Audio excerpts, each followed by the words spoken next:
All right, Dr. Paul, we're live and coming to you on 3.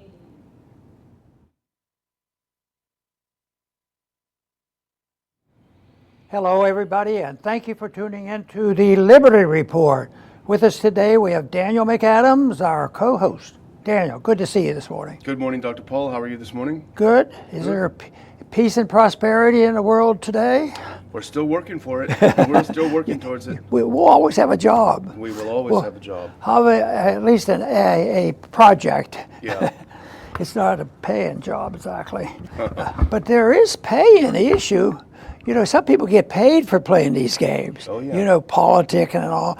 And the really wealthy people, we found out, they were your neighbors. Some of them lived near you when you lived up in Washington. And you knew something about the military-industrial complex. And they made more money than the members of Congress. A lot more. Combined, all of them, yeah. So we're going to be talking about some of that going on today over the Iranian position that we have. But I'm very impressed with this article that came out because it's a good friend of ours and somebody I've known for a long time. And he's been generous in acknowledging our efforts, and that's Tucker. Oh, yeah. Yeah. And I was just telling you a minute ago that it must drive the regular media nuts. You know, Tucker, he's out there telling the truth to the best of his ability, and he's so more influential than all these high-paid people, both right and left pundits, you know, on the television set. There's other good ones, and there's a lot of good people. You can't make it a blanket thing, but when it's news, this is a story that is really gigantic. And of course, it came from a magazine that's been around a bit, and they tried at times to get things together. And this comes from Politico. It has to do with the firing, the 3 people fired, and what's going on, and the politics of all. And the title of the article is "Fired Pentagon Advisors Said He Threatened," this is the key, he threatened established interest. Yeah. And that is the key. And then I thought, 1963, that's a pops up, all 1960. How many assassinations have there been? And there were more than, I mentioned usually the big names, but there were a lot more assassinations of lower level people and people that were associated with that, because the Neocon faction of the pro-war people are everywhere. And I think a lot of people thought that it's just 1 or 2 people. Soros, buys a judge here and there, and they're able to go after Trump, that sort of thing. But it's incestuous. His efforts, I believe, are deeply embedded in our system, and it's very hard, even with a reformer like Trump, who comes in, that sometimes confuses us exactly where he's coming from, that he's out there, and he's being bombasted by the whole establishment. But it isn't just one person doing this. I think what we're talking about here today is how deep an effect that Soros has. You know, lower level people, new people we haven't heard about, and it looks like they have a farm team, and they're probably not the majority of the people, you know, in the government, but they have an influence. And right now, I think this is sort of based around, a couple significant events. Our Israeli policy, and especially relating to Yemen and Iran. And that is the big issue. It has our overall foreign policy of spending and, the non-intervention. So we were hopeful that there'd be less intervention, and at times Trump comes across with some good statements. We shouldn't do this, shouldn't do that. But right now, I would agree with the critics. This is a mess. Yeah. And how did it get that bad? And who's really guilty? Because I think it won't be ironed out tomorrow, and they'll be arguing about this for years. But I think the role of some people who have a desire to at least state what is, the true things of the situation, make a record, but also hopefully influence some people and say, well, maybe there is something to this interventionism that is uncontrollable. Maybe we should look at the big picture and decide maybe the founders were right. They said no entangling alliances, and I vote for that. Yeah, no, we talked about this yesterday, this what's happening in the Pentagon, and we're talking about it 2 days in a row for a couple of reasons. First of all, it's more significant and more important, I think, than a lot of people realize. They may just, well, a lot of people have just taken the mainstream media line. These were 3 leakers. Everyone hates leakers, except when they're leaking for the deep state, then they love them. And the other reason, I mean, it's still a very, very huge story, but the second is because, as you alluded to in your opening statement, Tucker Carlson, to his credit, he had Dan Caldwell on, who's probably the closest to us ideologically, who was fired, a top advisor to Hegseth, Pete Hegseth. He had him on for an hour and a half to discuss what's going on, not only with his particular firing, but within the foreign policy community in Washington, D.C. And from what I heard, and I admit I did not watch the entire piece because I'm too fidgety. However, from what I heard, I think Caldwell described it exactly as I remember it, as we remember it in 2002 and 2003 when the Neocons were pushing war for Iran. So put on that first clip, which is actually the second clip. And here's the Politico piece we're talking about. This was a write-up of Tucker Carlson's interview with Dan Caldwell. Now go backward to go forward if you can. Here's how they started. A Pentagon advisor who was abruptly fired with several other Defense Department officials amid a leak investigation is disputing the stated reason for his dismissal, arguing he was purged over his foreign policy views, including opposition to an attack on Iran. Dan Caldwell said in a podcast interview Monday that he was not responsible for leaks that were used as justification for the purge that's caused turmoil at the Pentagon and prompted calls for Pete Hegseth to resign. And I underline this part. He insisted he never leaked any information. And here, get this, Dr. Paul, neither he nor 2 other fired officials, Colin Carroll and Darren Selnick, were even told why they were ousted. So they weren't even told at all. And in fact, I do a couple of clips from Tucker's show. In this first clip, if we can put it on, we can hear Tucker in his monologue explaining this. You might want to put your earpiece in, Dr. Paul, because let's listen to this. Hold on a second. You might want to put your earpiece in. Let's full screen this and listen to Tucker set this up. Dan Caldwell is a Marine Corps veteran who wound up until 3 days ago advising the Secretary of Defense, Pete Hegseth, on military policy. He was one of the strongest voices in the U.S. government and the Trump administration against the war with Iran. And his rationale was simple. It's not in America's interest, and many Americans will die, and billions will be spent on a war we don't need to fight. And as someone who fought in Iraq, he was able to take that case to the principals with some force. Then, 3 days ago, he was fired from the Pentagon, but not for his views on Iran, no. Dan Caldwell was fired because, reporters are told off the record, he had leaked classified documents to the media. But what were these classified documents exactly? Well, no one at the Pentagon could know the answer to that because Dan Caldwell's phone was never examined, nor was he given a polygraph. So actually, beneath the headlines was nothing. Did you leak classified information against the wishes of your superiors to media outlets? Absolutely not. Wow. So there wasn't even an investigation that we know of. It was just something that, as Tucker said, the whispering, the wagging tongues leaked to the mainstream media. These guys are leakers. These guys are leakers. They never even examined their devices to see if they had done anything. You think, do they have a real great plan, the deliberate plan on how to handle this, or are they confused? Because the community is confused about understanding this.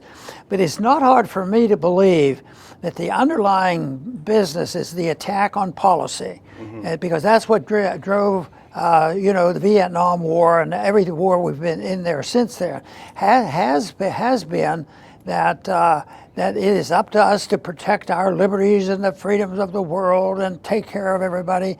And it's policy that drove our government, our CIA, to be caught, committing assassinations. They've been involved in all the coups, essentially. They're very much involved. They know who's going on.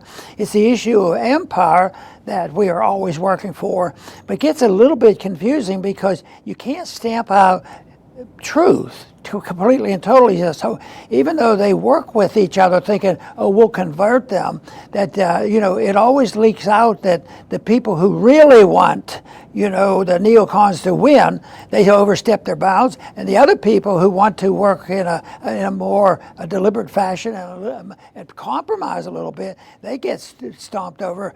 And then what do we end up with? I think we saw the word chaos in here someplace. Yeah. And chaos is what, the dictators always want to create chaos and take advantage of it. And there's a little bit of, maybe a lot of that going on right now. Yeah, that's what I think. The word is chaos, and I think that's what's happening. We discussed it a little bit yesterday, which is you have Hegseth on one hand. Now, Hegseth, all the neocons were very confident that he's one of them. He's going to go for this war with Iran, is a shoo-in.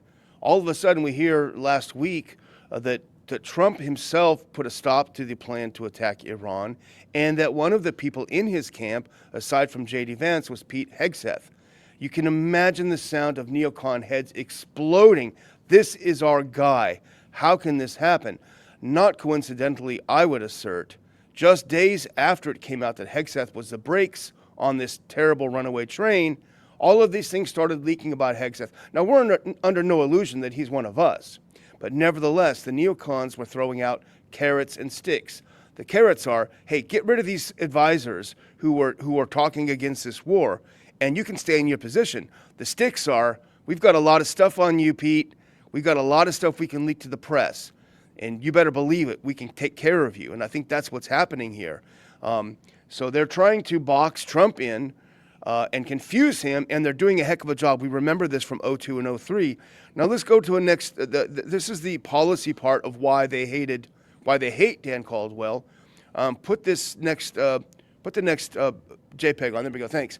And then we'll do another clip, audio clip. But here's what Caldwell told Tucker Carlson.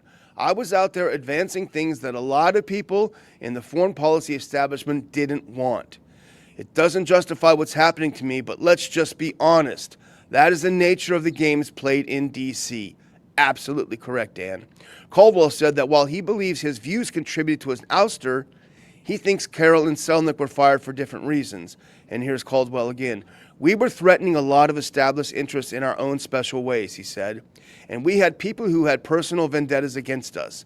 And I think they weaponized investigations against us. That is exactly how the neocons play. They play so dirty. Character assassination is their stock in trade.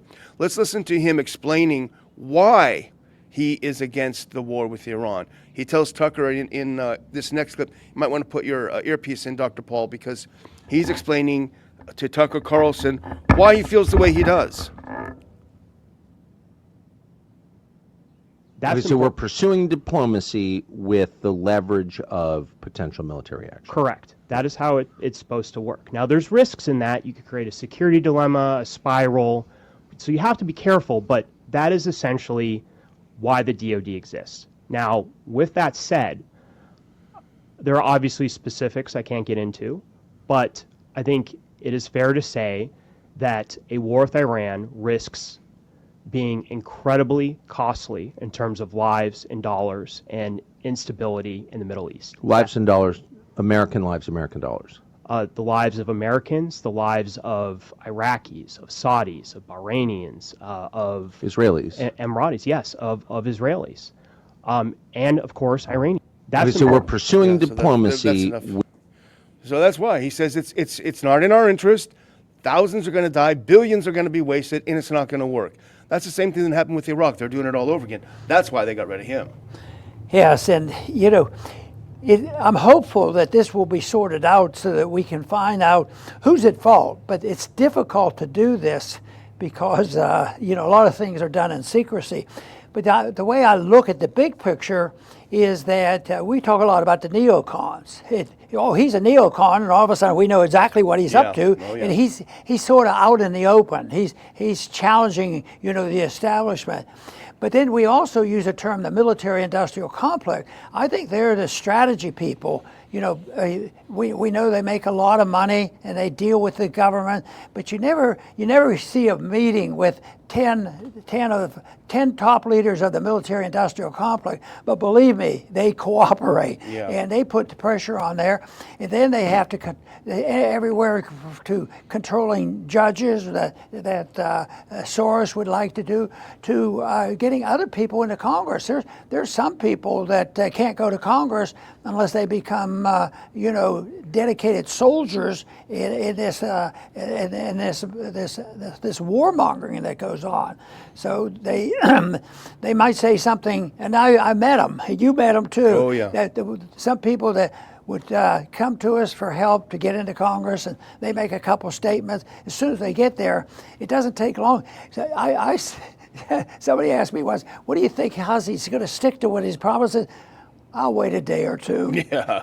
And you can tell there could be one of the very first votes which would identify, oh, he had to do this because he had to vote that way because he's trying to get on such and such committee. Yep. so there's and they don't have strong beliefs. They have a strong belief in their future. Yeah. They want to have influence, but they're really on our side. Is what they would claim. Yeah. Well, we always had a joke in the office. If you want to be a leader, you got to learn how to follow. That's how it goes. Well, I'm going to do one more quote from the article because I think this is important as well.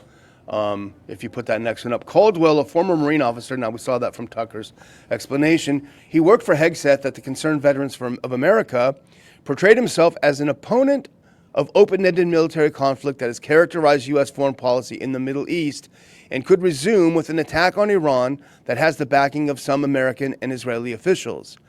Here's a quote, "I think there clearly is a very strong coalition within the United States that wants to see another war in the Middle East," Caldwell said, "and it crosses both parties." Yes, Caldwell, they're called neocons, and that's exactly what's happening. But although there is that very strong coalition within the U.S., it's primarily limited to the D.C. area because we talk about poll after poll showing that Americans do not want this by massive margins.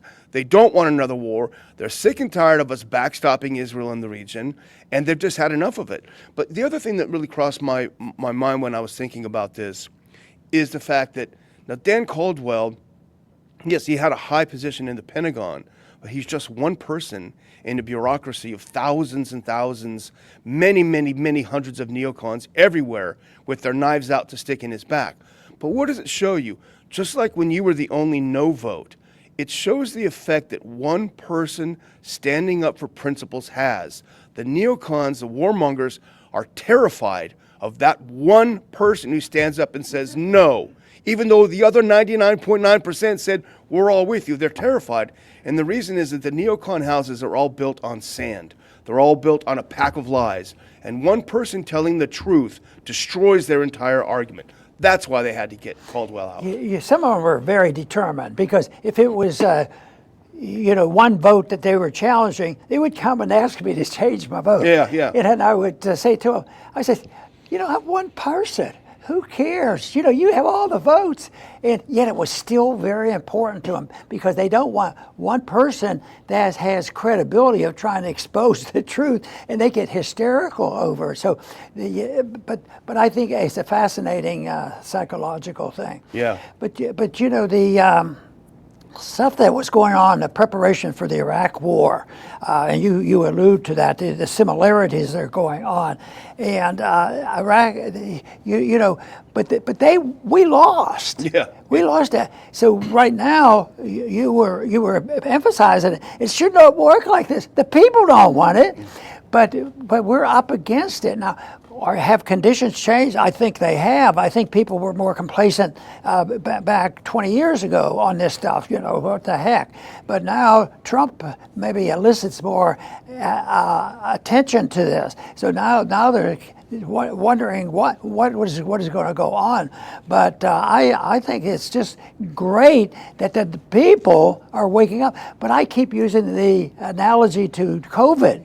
Yeah. A few people stood up, but they caught on and it spread. And I give credit to the modern day technology. Technology and some of this invasion of our privacy and all this nonsense that goes on is really, really dangerous. But I'll tell you what, just think we reach more people now than I did when I'd go to college campus and get 25 people to come out. Yeah. The other thing about this, Dr. Paul, in terms of the public perception, now Trump's numbers are down. They're at the lowest level of his presidency thus far. Now it's still in the low 40s, but nevertheless it was 47. Now it's 42.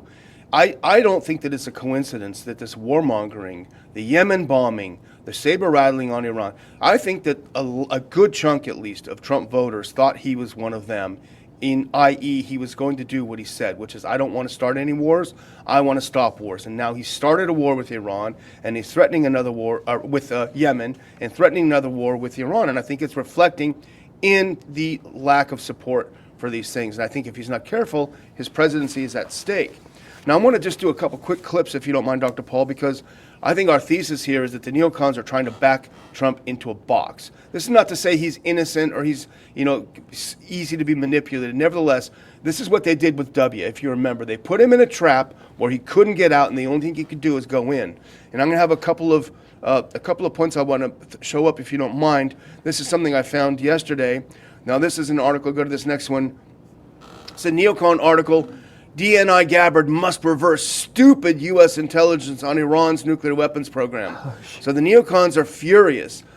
This is a post our next saying, Mark Levine recently shared this widely circulating piece demanding that Tulsi Gabbard fix the intelligence on Iran to justify an attack.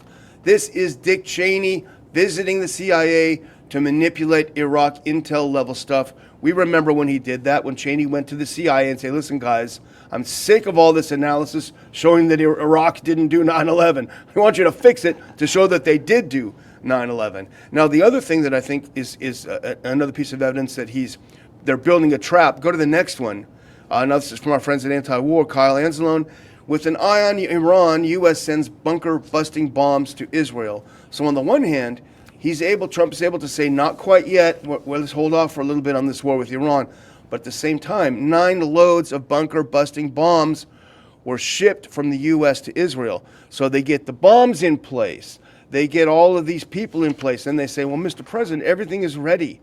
You can't back down now. What will people think of you? They'll think that you're weak. That's what they did to George W. Right. They'll think that you're a wimp. And that's how they'll get him in the box. That's when they'll spring the trap. The article you were quoting here, came from Anti-War, I believe, and he concluded with more or less what you were saying there. However, on Thursday, Trump explained that he had not ruled out attacking Iran after saying some things that occurred. And when he got out of that agreement, some people saw that he was reaching, for a hawkish positive reason, but I know we wouldn't have endorsed that function. But it was by rejecting it, was going back to the wrong direction. But then he added, he says, but I'm not in a rush to do it. He says we can't rule it out, but no rush. Do you think that's ambivalency or what? What that reflects? Because it's not good policy. They don't understand how easy it is not to lie. Yeah. If you were up there and you're a true non-interventionist, you say, well, this sounds interesting. Everybody has to be represented, but under the rules of the Constitution and ethical, moral considerations, we shouldn't be involved. So we're not going to send these bombs over there. Besides, we're broke. Yeah. We're broke now, but they keep spending, and we put out those numbers of the cost. Yemen, I thought that they had a couple, herdsmen or something there. I didn't know what the country was like. It must be valuable because we've stored. They're talking about what, $1 trillion? Yeah, $1 billion a month. Yeah, it starts to add up soon. Yeah. I mean, we talked about this before the show, the point that you just made. Trump is trying to keep both factions happy, and that's a mistake, I think, because the neocons, they'll play that game. They'll pretend that they're going along and being fair, but then they'll strike, and we've seen it happen. Yeah, that's why you see the two factions, working with each other on a daily basis, and they can't stand each other's policy, even if they had past arrangements where it was to their interest to get along, to move up the ladder. But when they're in power and they're going to have the influence, then the Dick Cheneys appear, Yep. and they and the media, gives them all the clout and drowns out the people who say, "Well, they said in this that we shouldn't be doing this. We should stop wars, and we should not start new ones." But, and they'll say, well, they'll say the Iran war is not going to be easy. This expert told us. Well, he's a leaker.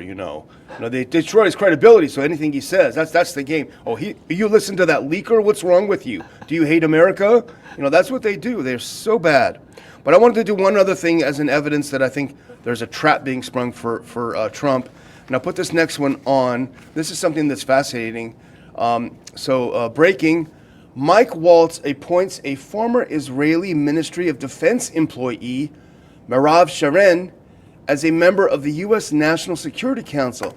This was a person in military intelligence for the state of Israel, and Waltz has named her to be on his staff at the National Security Council. Now, you can actually leave that up. Now, first of all, I wonder how on earth she could get a security clearance. I mean, I went through the process of getting a top secret clearance. It's not a cakewalk. Maybe it's easier these days. But certainly working for a foreign intelligence service would be a bit of a red flag. Anyway, our good friend Max Blumenthal commented on this, and he makes a very good point.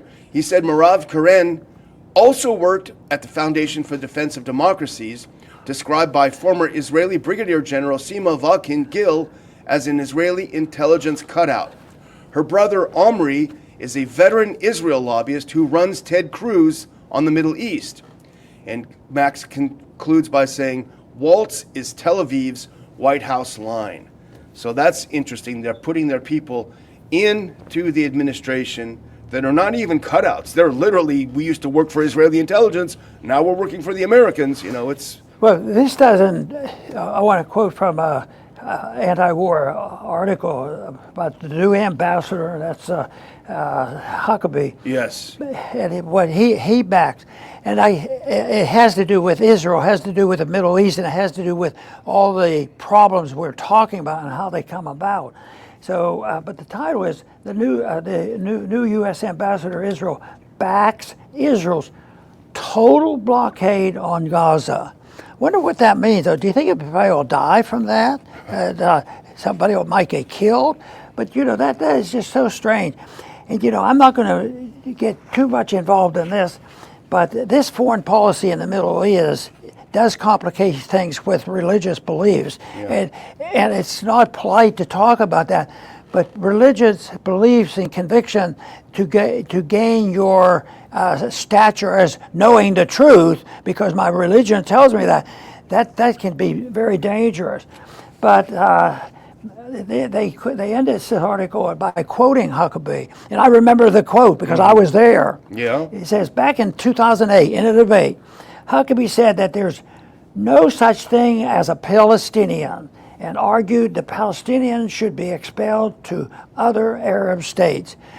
How do you get rid of a people? This is utterly amazing, and that's where a problem is. There's been good times in the Middle East and bad times in the Middle East. The good times of different factions getting along usually involved no outsiders. The locals got together and settled their disputes. The thing is now, it's a cliche to compare everything to Hitler that you don't like, but literally what Huckabee says about the Palestinians, they don't exist, is what Hitler said about the Jews. They're not even human, so if I put them all in a boxcar, who's going to complain about it? That's literally the attitude that Huckabee has here, and it's absolutely disgusting. The other thing is that he's the U.S. ambassador to Israel. He's there to represent U.S. policy, U.S. values, and here he comes out sounding like Smotrich or Ben Gvir. I mean, he's literally echoing the hardest line. He is saying, now put up that next clip, he is saying the fact that Palestinians are starving in Gaza is their own fault. He said, what I would like to suggest is we work together on putting the pressure where it really belongs, on Hamas. Well, it's not Hamas that's blocking the aid, it's the Israelis who are blocking the aid. And they're not blocking the aid to Hamas, they're blocking the aid to innocent children. And now this is a good write-up, by the way, on Interwar.com, because he points out, if you go to the next one, that Huckabee's demanding that Hamas sign an agreement so the aid can go through. It's all Hamas's fault. Sign the agreement and the humanitarian aid will flow. Well, the article points out, if you go to the next one, they've already done this. Hamas has been offering to release all Israeli hostages in exchange for a permanent ceasefire and Israeli withdrawal from Gaza. But Israel has refused. Israel also refused to implement the full truce deal that was signed on January, which required humanitarian aid to enter Gaza. On March 2nd, Israel imposed a total blockade on all goods entering the Strip. So blaming it on Hamas when Hamas said, okay, let's sign a permanent deal. Israel said, okay, but they refused to implement the second phase of the deal and instead went back in. So Huckabee, I hate to say it this way, but he's a liar, and he's really not a good person. At the risk of upsetting some people, go to two clips ahead, because you already mentioned Huckabee saying there's no such thing as Palestinians. Well, breaking, Odai Fadi Ahmad, a young boy in Gaza, died today from hunger and malnutrition, killed by Israel's blockade that continues to cut off food and medicine to more than 2 million people. Now, Ryan Grimm, who's a conservative commentator, said the 53rd child has starved to death in Gaza while food awaits just meters away beyond a fence blocked by Israel. That's the part that Huckabee needs to understand. You don't have to love Hamas, you can hate Hamas, but this kid doesn't deserve to die because of him playing politics. And the only way that they can tolerate it from themselves is to deny, a truth that they're not people. So it doesn't. They don't have a conscience. Yeah. That is an example of nihilism, where you reject the idea that you're seeking truth.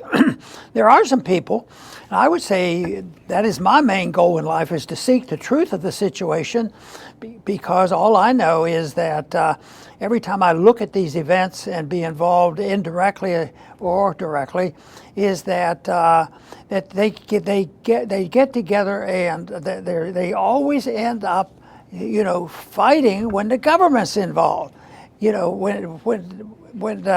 When the local people have to get together and they all live in the same homeland, it's much better. But they could be segregated voluntarily. Yeah. The voluntary principle could solve this problem too. Let the people of that whole area declare it's a voluntary area. Oh, yeah, but it's valuable. We'll have too many factions wanting to declare they own it. And then if they don't have a good moral reason for doing it, well, they're not even people. Yeah, they're not even people. They're not even people. Sick. Well, I'm going to conclude by doing something I haven't done in a while. I was happy to wake up this morning and see that Bitcoin's doing well. Put that last clip up, if you don't mind, just to remind our viewers that if you are sitting on some Bitcoin, we would love to have you donate it to the Ron Paul Institute as a tax-deductible donation. You can use your scanner to scan that QR code and give some money to the Ron Paul Institute, keep the Ron Paul Liberty Report alive, all our conferences and everything else we do. Because Bitcoin is up, well, your Bitcoin or your fraction of a Bitcoin will go a lot further than it did a couple of weeks ago. So we appreciate your generosity. We appreciate your support. If you don't hold Bitcoin, just go to the Ron Paul Institute and make a donation to keep us going. We appreciate that. Over to you, Dr. Very Paul. good. I think we live in fascinating times, politically and financially especially, because the markets are jumping all over the place, and there are some dire predictions of what we're on the approach of, a gigantic correction. And I believe in that philosophy, because I believe that we're dealing with an inflation. Prices are going up, which is what they call inflation. And they think it's Trump's fault. Yeah, he's been there 3 months. Did he create all the money? Yeah, he's already created a bunch, but the process is continuing. But that is something that just comes, and then they want to blame somebody for this, and the inflation is there, but the whole thing is the people who suffer the most are the middle class people. The inflation comes for spending, but it's always the excuse to protect somebody. And if they protect somebody, they spend the money, and of course that ends up with the people suffering the most. So I think the markets are in chaos, and the Marxists are delighted. They want chaos. They want chaos in the streets. We've had a bit of that, and it could very well get worse at the rate we're doing.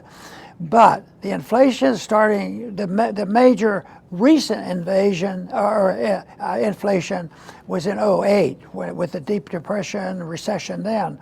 And now we're still seeing the consequence. So you can't blame Trump or even Biden for all of it. But it's the philosophy that all of them, I can remember, endorse it to some degree, especially since we had a Federal Reserve. It was to take over the control of the supply of money, which is to satisfy the most powerful and evil of the special interest. So until people understand that, we're going to continue to have this chaos, and the only thing that's going to limit these useless, silly, dangerous wars will be when we run out of money and we go broke. And that's a tragedy to think that that has to happen. It doesn't have to. We could work our way out, but the odds of the people now accepting tightening their belt and going back to work, very, very slim. But we have to state what the principles are and why sound money plays such an important role in the issue of peace and prosperity. And everything that we do and all the spending of Washington cannot be done without having a deep-seated secret organization that controls the financial system. I want to thank everybody for tuning in today to the Liberty Report. Please come back soon.